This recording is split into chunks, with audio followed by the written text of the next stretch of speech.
আদালতত জুবিন গাৰ্গৰ মৃত্যুৰ গোচৰৰ শুনানি আদালতত উপস্থিত হৈছে গৰিমা শইকীয়া গাৰ্গ আৰু ইতিমধ্যে আদালতত গৈ উপস্থিত হৈছে জুবিন গাৰ্গৰ পত্নী গৰিমা শইকীয়া গাৰ্গ আৰু আজি যেহেতু জুবিন গাৰ্গৰ মৃত্যুৰ গোচৰৰ নিয়মীয়া শুনানি গ্ৰহণ কৰা হ'ব তিনি অভিযুক্তৰ জামিনৰ ৰায় প্ৰদানক লৈ হ'ব এই শুনানি অমৃতপ্ৰভা মহন্ত দুই দেশৰক্ষীৰ জামিনক লৈ অনুষ্ঠিত হ'ব শুনানি পূৰ্বে সংৰক্ষণ ৰাখিছিল জামিনৰ ৰায় শ্যামকানু মহন্ত সন্দীপন গাৰ্গে প্ৰত্যাহাৰ কৰিছিল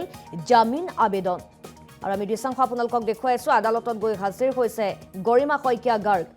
আৰু ইফালে আন তিনি অভিযুক্তৰ জামিন নাকচৰ বাবে আবেদন এছআইটিৰ শ্যামকানু শেখৰ আৰু সিদ্ধাৰ্থই দাখিল কৰা আন কেইবাখনো আবেদনৰ হ'ব আজি শুনানি সিদ্ধাৰ্থৰ ফটাখিলস্থিত অৰ্কিড ভিউ এপাৰ্টমেণ্টৰ ফ্লেট জব্দৰ বাবে এছআইটিয়ে দাখিল কৰিছিল আবেদন আৰু এছআইটিয়ে দাখিল কৰা আবেদনৰ শুনানি গ্ৰহণ কৰিব ন্যায়াধীশ বিপ্লৱ বৰুৱা আদালতে শ্যামকানু মহন্তৰ কেইবাটাও বেংক একাউণ্ট ডিফ্ৰিজ কৰিবলৈ কৰা আবেদনৰো আজি শুনানি গ্ৰহণ কৰা হ'ব ইতিমধ্যে আদালতত উপস্থিত হৈছে গৰিমা শইকীয়া গাৰ্গ আৰু আজি জুবিন গাৰ্গৰ যে ৰহস্যজনক মৃত্যু ঘটিছিল সেই মৃত্যুৰ ঘটনাৰ গোচৰৰ আজি শুনানি নিয়মীয়া শুনানি আজি গ্ৰহণ কৰা হ'ব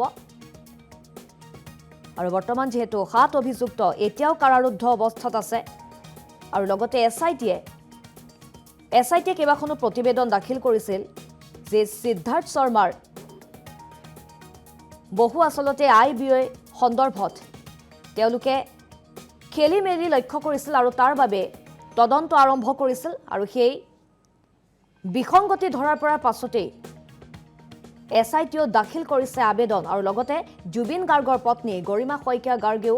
প্ৰতিবেদন দাখিল কৰিছিল আৰু ইতিমধ্যে আদালতত গৈ উপস্থিত হৈছে গৰিমা শইকীয়া গাৰ্গ আমি দৃশ্যাংশ আপোনালোকক দেখুৱাই আছো আৰু যেহেতু ৰাজ্যবাসী অধীৰ অপেক্ষাৰে ৰৈ আছে আৰু আজি এই ৰহস্যজনক জুবিন গাৰ্গৰ যে ৰহস্যজনক মৃত্যুৰ ঘটনা এই মৃত্যুৰ ঘটনাৰ আজি শুনানি গ্ৰহণ কৰা হ'ব পূৰ্বে সংৰক্ষণ ৰখা তিনি অভিযুক্তৰ জামিনৰ আজি ৰায়দান কৰিব আদালতে অমৃতপ্ৰভা মহন্ত আৰু দুই দেশৰক্ষী নন্দেশ্বৰ বৰা আৰু পৰেশ বৈশ্যৰ জামিনৰ ৰায় দিব আদালতে শ্যামকানু মহন্তই জামিন আবেদন দাখিল কৰিও পূৰ্বৰ শুনানিত কৰিছিল প্ৰত্যাহাৰ গোচৰটোৰ উন্নীতকৰণ আৰু ব্যক্তিগত আৰু আইনী কাৰণ দৰ্শাই প্ৰত্যাহাৰ কৰিছিল জামিন আবেদন আৰু শ্যামকানু মহন্তৰ অধিবক্তাৰ দ্বাৰা জামিন প্ৰত্যাহাৰৰ আবেদন দাখিল কৰিছিল আদালতত লগতে জুবিনৰ সম্পৰ্কীয় ভাতৃ সন্দীপন গাৰ্গেও লোক অধিবক্তাৰ জৰিয়তে প্ৰত্যাহাৰ কৰিছিল জামিন আবেদন ইফালে আন তিনি অভিযুক্তৰ জামিন নাকচৰ বাবে আদালতত আবেদন দাখিল কৰিছে এছআইটিয়ে লগতে গৰিমা শইকীয়া গাৰ্গেও তিনি অভিযুক্তৰ জামিন নাকচৰ আবেদন দাখিল কৰিছিল আৰু আজিৰ শুনানিত শ্যামকানু শেখৰ আৰু সিদ্ধাৰ্থই দাখিল কৰা আন কেইবাখনো আবেদনৰ শুনানি গ্ৰহণ কৰা হ'ব আদালতত সিদ্ধাৰ্থৰ ফটাখিলস্থিত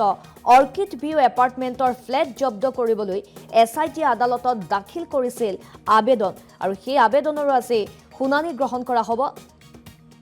লগতে জুবিনৰ ধন আত্মসাৎ কৰি ফ্লেটটো সিদ্ধাৰ্থই ক্ৰয় কৰাৰ তথ্য উল্লেখ কৰিছে সেই আবেদনত এছআইটিয়ে আৰু এছআইটিয়ে দাখিল কৰা আবেদনৰো আজি শুনানি গ্ৰহণ কৰিব ন্যায়াধীশ বিপ্লৱ বৰুৱা আদালতে শ্যামকানু মহন্তৰ কেইবাটাও বেংক একাউণ্ট ডিফ্ৰিজ কৰিবলৈ আদালতত দাখিল কৰিছিল আবেদন আৰু সেই আবেদনৰো আজি শুনানি গ্ৰহণ কৰিব আদালতে শেখৰজ্যোতি গোস্বামীয়ে উন্নত স্বাস্থ্য আৰু পৰীক্ষা বিচাৰি দাখিল কৰা আবেদনৰো আজি শুনানি গ্ৰহণ কৰা হ'ব আৰু কিছু সময়ৰ পাছতে আমি আদালতৰ পৰা আপোনালোকলৈ পোনপটীয়া সম্প্ৰচাৰ আগবঢ়াম আৰু ইতিমধ্যে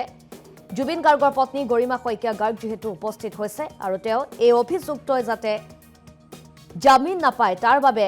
প্ৰতিবেদন দাখিল কৰিছিল আৰু বৰ্তমান শুনানি অব্যাহত আছে আমি পৰৱৰ্তী সময়ত আপোনালোকলৈ পোনপটীয়া সম্প্ৰচাৰ আগবঢ়াম